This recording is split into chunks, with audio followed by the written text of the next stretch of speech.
честитам изборот на колешката Беса Адеми за председател на Врховниот суд на Република Северна Македонија. Тројца кандидати, 2 жени, 12 гласа за судијката Беса Адеми. Врховниот суд добива председателка, судскиот совет гаранции дека ќе го спроведува планот за работа со кој конкурирала. Адеми ќе ја пополни родовата празнина на жени меѓу председателите на судовите, но пресуден нејзиниот судски интегритет.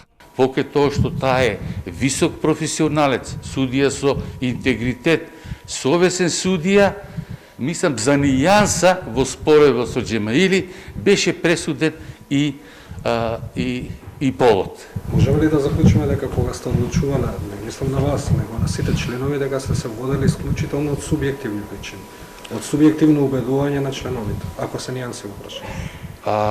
Мама сигурно секој пат секој член на советот е оставен самиот да гласа.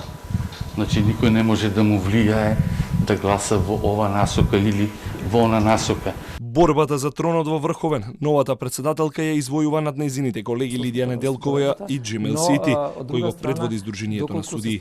Единствено членот на судскиот совет Мирсат Сурои се спортистави на 12 минута колеги кои дадоа подршка на Адеми.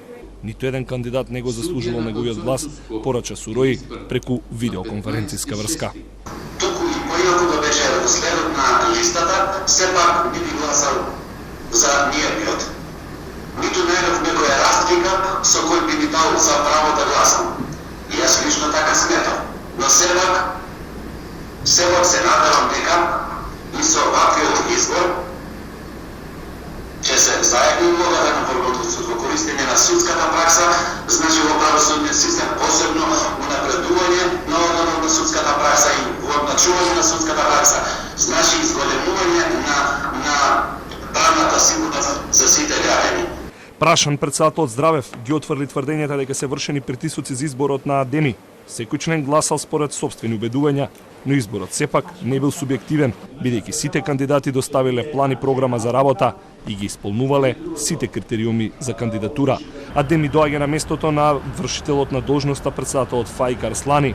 Од 12 годишната кариера во Врховниот суд, 57 годишната Адеми и во 2017 влезе во трка за председател, загуби од потоа разрешениот Јово Вангеловски, како судијка ги раководи одделите за граѓански дела, одлуки од управен суд и предмети од оделот за судска практика.